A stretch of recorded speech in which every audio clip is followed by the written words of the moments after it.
यदि मैं आपसे पूछूं कि जीवन में सबसे महत्वपूर्ण क्या है, तो कोई कहेगा पैसा, कोई कहेगा पद, कोई कहेगा प्रतिष्ठा। लेकिन ये गलत है।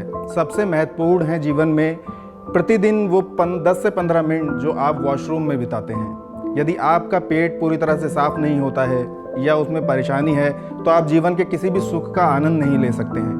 इस समय मैं खड़ा हूँ दुनिया के एकमात्र टॉयलेट म्यूजियम में, जिसकी स्थापना 1992 में सुलभ इंटरनेशनल के फाउंडर डॉक्टर बिंदेश्वर पाठक ने की थी।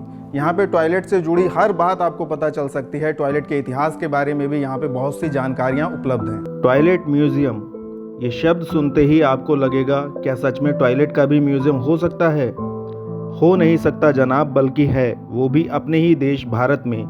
विज्ञान संग्रहालय, कला संग्रहालय, रेल संग्रहालय आदि जैसे कई संग्रहालयों के बारे में आप बखूबी जानते हैं।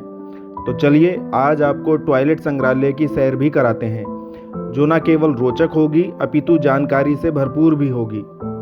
टॉयलेट का ये सुलभ अंतर्राष्ट्रीय संग्रहालय देश की राजधानी दिल्ली में स्थित है, जिसकी स्थापना सुलभ इंटरनेशनल के द्वारा 1992 में की गई थी। इस टॉयलेट म्यूजियम का मुख्य उद्देश्य लोगों को शौचालय के इतिहास से रूबरू कराना और उन्हें शौचालय के प्रयोग कर स्वच्छता के प्रति जागरूक करना है। जब आप टॉयलेट म्यूज़ियम में आते हैं, इस म्यूज़ियम में आते हैं, तो आने के बाद जो टॉयलेट से रिलेटेड जितने भी क्वेश्चन हैं सब आपका सॉल्व हो जाता है। जो हमने पुराने ज़माने में इंडियन कल्चर में कैसा टॉयलेट सीट यूज़ किया, जो हमारा 2500 BC से आज तक हमने कैसा टॉयलेट सीट यूज़ किया, वो सब हम यहाँ हैं। इस संग्रहालय में तथ्यों, चित्रों, वस्तुओं, घटनाओं और काल क्रम में शौचालयों के विकास के वर्णन का एक दुर्लभ संग्रह है। 2500 ईसा पूर्व के अलावा आज इस आधुनिक युग में प्रयोग होने वाले टॉयलेट से संबंधित सभी सामान यहाँ दिखेंगे।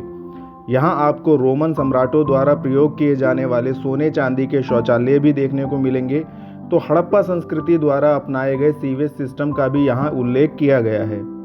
इस संग्रहालय के कुछ मॉडलों में से सबसे रुचिकर मॉडल फ्रांस के राजा लुइस का है। राजा लुइस के सिंहासन के नीचे ही उनका कमोड था, जो वह अपने दरबार में निर्णय करने के समय प्रयोग करते थे। तो ये है आपका किंग लुई फिलिप 14 का टॉयलेट। लुई फिलिप को क्या था? कॉन्स्टिपेशन का प्रॉब्लम था। इस कारण वो ऑडियंस को टाइम नहीं दे पाते, सभा में न्याय नहीं कर पाते। तब टाइम मैनेज के लिए उन्होंने क्या करा, अपने थ्रोन सीट में टॉयलेट सीट बना के यूज़ किया और इसी पे बैठ के वो खुद का काम भी करते, फिर ऑडियंस को भी लेक्चर देते। यहाँ और कई मॉडल हैं, जिसमें एक 1920 का मॉडल शामिल है। ये हमारा 1920 USA का डबल स्टोरी टॉयलेट कॉम्प्लेक्स था, जो वहाँ पे लोग इसको यूज़ करते थे। और जैसे कि आप देखेंगे कि ऊपर वाला मैनेजमेंट के लिए रिजर्व था और नीचे वाला इनके एम्प्लॉयज़ के लिए रिजर्व था। सो दैट हम लोग कहते हैं कि उस टाइम पीरियड भी लोगों में हायरार्की था कि बॉस हमेशा बॉस है, सिर्फ ऑफिस में नहीं, टॉयलेट में भी अपने आप को सुपीरियर मानते थे। इसीलिए मैनेजर्स ऊपर जाते थे, जिनके एम्प्लॉय थे या सबऑर्डिनेट्स थे, वो लोग नीचे वाला टॉयलेट कॉम्प्लेक्स यूज़ करते थे। और जो इसका ड्रेनेज का पैटर्न था, जो प्लम्बिंग था, वो सब कुछ इसके पीछे कनेक्टेड था। इस संग्रहालय में सदा एक गाइड उपलब्ध रहता है, जो आपको इस संग्रहालय के बारे में विस्तार से बताता है। स्कूल कॉलेज के छात्र छात्राओं के अलावा यहाँ विदेशी पर्यटक भी बड़ी संख्या में आते हैं। टॉयलेट हमारे लिए एक बहुत छोटी सी चीज़ रहती है जो हमारे घरों में होती है, लेकिन इतनी वैरायटी ऑफ टॉयलेट्स एंड इतने डिफरेंट तरीके के उसके यूजेस जो हमें पता लगे हैं over the ages the use हुए हैं, तो उसको जान के बहुत अच्छा लगा। It was really great. And यहाँ पे बहुत सारे सैम्पल्स भी हमने देखे प्रैक्टिकली, जहाँ पे जैसे यूज़ हो रहे हैं सबमरीन्स के टॉयलेट्स, प्लेन्स के टॉयलेट्स एंड ट्रेन के toilets. So it was a really good and new experience. We got to learn that starting from 2500 BC to these modern times, how the phase of toilets has been developed and how humans have been adapting to it. Also I would say that I got to know about the greatness of Indian culture. कैसे शुरुआत से ही हम वक्त के बहुत आगे चल रहे थे। How we have efficiently used the toilet and drainage system. ये जानकर आप चौंक जाएंगे कि टॉयलेट म्यूजियम की स्थापना एक ब्राह्मण जाति के व्यक्ति ने की, जिन्होंने अपना समूचा जीवन शौच और शौचालय के बारे में जागरूकता फैलाने और मैला ढोने वाले दलितों के उद्धार में लगा दिया। जी हाँ, हम बात कर रहे हैं पद्म भूषण से सम्मानित, देश में सुलभ शौचालय क्रांति के जनक, सुलभ इंटरनेशनल के फाउंडर डॉक्टर बिंदेश्वर पाठक की, जो 50 वर्षों से राष्ट्रपिता महात्मा गांधी के विचारों के अनुरूप खुले में शौचालय जाते महिलाओं और पुरुषों की झुकी नज़रों को उठाने के लिए कार्यरत हैं। इस क्षेत्र में उनके विराट योगदान की प्रशंसा प्रधानमंत्री मोदी भी करते हैं। एक बार मैं लंदन में मैडम तुषार म्यूजियम देखने गया। तो वहीं से हमारे मन में एक प्रेरणा जगी कि हम लोग शौचालय पर, टॉयलेट पर काम कर रहे हैं, क्यों नहीं टॉयलेट का एक म्यूजियम बनाया जाए। संयोग से जब उसी यात्रा के दौरान मैं हॉलैंड गया एक रेस्टोरेंट में नाश्ता करने के लिए, जब उसके बाथरूम में गया तो देखा कि ये जो लुई XIV का ये जो टॉयलेट है वो वहाँ पर रखा हुआ था। तो हमने पूछा कि क्या है, तो उसने कहा कि ये तो लुई XIV का टॉयलेट है। हम कहे दे दो भाई, म्यूजियम हमको शुरू करना है।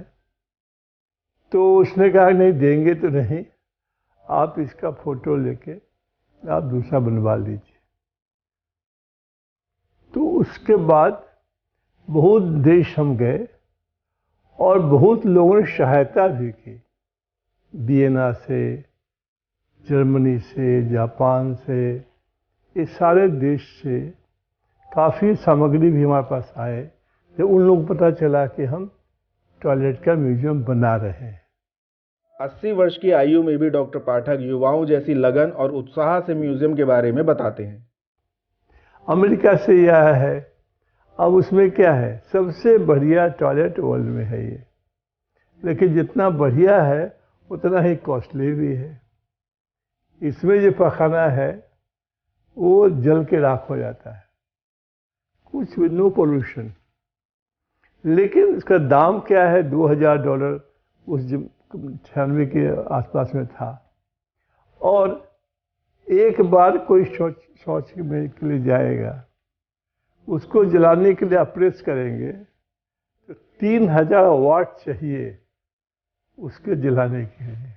इस संग्रहालय के बाहरी हिस्से में सीवेज ट्रीटमेंट को भी दर्शाया गया है, जो बायोगैस प्लांट के साथ जुड़ा हुआ है। डॉक्टर पाठक इसकी पूरी जानकारी देते हैं। ये सुलभ शौचालय जो बनता है, पहला है प्लेटफॉर्म। तो ये प्लेटफॉर्म में ये पैन लगा होता है। अब ये पैन जो है इसमें स्लोप दिया हुआ है, तो स्लोप के कारण, और जो उसका वाटर सील है ये है, देखिए वाटर सील है ये,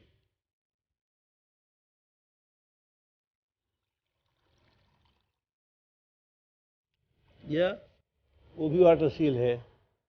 तो इसमें 1 लीटर पानी लगता है फ्लश होने में। अब यहाँ से ये निकला पानी और एक बंद है, अभी एक चालू है।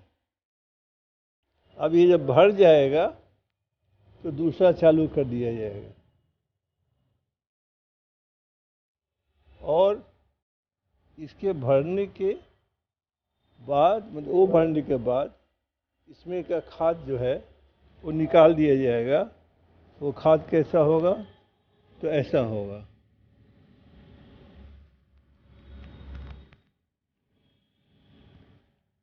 वो खाद था ना उसमें रखा हुआ, तो ये खाद जो है ना, ये हमारे हाथ में क्या है, ये ह्यूमन स्कीटा है, पखाना है, लेकिन ये खाद बन जाता है। जो मिट्टी में बैक्टीरिया है वही इसको मैन्योर में कन्वर्ट कर देता है, क्योंकि यहाँ नीचे जो है वो ग्राउंड बेस्ड है, वो कंक्रीट नहीं है और होल है दीवार में, तो गैस और ये पानी थोड़ा सा एब्जॉर्ब हो जाता है सॉइल में। तो इस प्रकार से बारी बारी से इसका इस्तेमाल किया जाता है।